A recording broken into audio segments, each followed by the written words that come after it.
ಈಗಾಗಲೇ ವಿದ್ಯುಕ್ತವಾಗಿ ನಮ್ಮ ಅರಣ್ಯ ಸಚಿವರು ಮೊದಲ ತಂಡ 9 ಆನೆಗಳನ್ನು ದಸರಾ ಉತ್ಸವಕ್ಕೆ ನಾವು ಸ್ವಾಗತನ ಮಾಡಿದ್ದೀವಿ.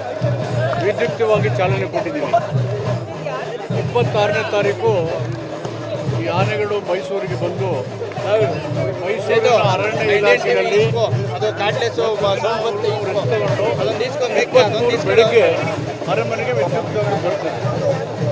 ಅಲ್ಲಿ ಅವನ್ನ ತಾಲೀಮು ಮಾಡಿ ಶಬ್ದ ಮತ್ತು ಜನಜಂಗುಳಿಯಕ್ಕೆ ಒಗ್ಗೋಗೋದಕ್ಕೆ ಎಂದಿನಂತೆ ತಯಾರಿ ಮಾಡಿಕೊಂಡು ಅಲ್ಲಿ 18 ಶೆಡ್ಗಳನ್ನು, ಒಂದು ಶಾಲೆ ಲೈಬ್ರರಿಯನ್ನು, ಇನ್ನೊಂದು ಅಡುಗೆ ಮತ್ತು ಸಾಮಗ್ರಿಗಳನ್ನು ಕೂಡಿರಲಿಕ್ಕೆ ಎಲ್ಲ ವ್ಯವಸ್ಥೆಗಳನ್ನು ಮಾಡಿ ಒಂದು ಆಸ್ಪತ್ರೆ, ಒಂದು ಪಶು ಆಸ್ಪತ್ರೆಯನ್ನು ಸ್ಥಾಪನೆ ಮಾಡಿ ಎಂದಿನಂತೆ ಎಲ್ಲ ಸಿದ್ಧತೆಗಳನ್ನು ಮಾಡಿಕೊಂಡಿದ್ದೇವೆ.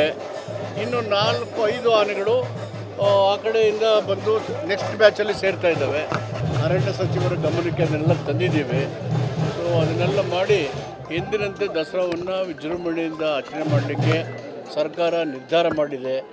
ಮಳೆ ಬಂದು ಡ್ಯಾಮ್ಗಳೆಲ್ಲ ತುಂಬಿರೋದ್ರಿಂದ ಈ ಸಾರಿ ವೈಭವಪೂರಿತವಾಗಿ ದಸರೆಯನ್ನು ಮಾಡಬೇಕು ಅಂತ ಹೇಳಿ ನಮ್ಮ ಪವರ್ ಕಮಿಟಿ, ಕಾರ್ಯಕಾರಿ ಸಮಿತಿ ತೀರ್ಮಾನ ಮಾಡಿ ಮೈಸೂರಿನ ವಿಜಯನಗರದ ಸಾಮ್ರಾಜ್ಯದ ಆಡಳಿತ ವೈಭವ, ನಮ್ಮ ಬದುಕು, ಸಾಂಸ್ಕೃತಿಕ ಆಚಾರ ವಿಚಾರಗಳನ್ನು ಮತ್ತು ಸದಾ ಪ್ರಜಾಸತ್ತಾತ್ಮಕ ನಡೆ ನಿರ್ಧಾರಗಳನ್ನು ಈ ದಸರಿನಲ್ಲಿ ಕಲೆ, ಕ್ರೀಡೆ, ಸಾಹಿತ್ಯ, ಸಂಗೀತ ಎಲ್ಲವನ್ನು ಪ್ರಸ್ತುತಪಡಿಸುವ ಮುಖಾಂತರ ಎಂದಿನಷ್ಟೇ ದಸರಾ ವೈಭವವನ್ನು ನಾಡಿನ ಜನರಿಗೆ ಉಣಬಡಿಸಲಿಕ್ಕೆ ನಾವು ಸಜ್ಜಾಗಿದ್ದೇವೆ. ಸರ್ಕಾರ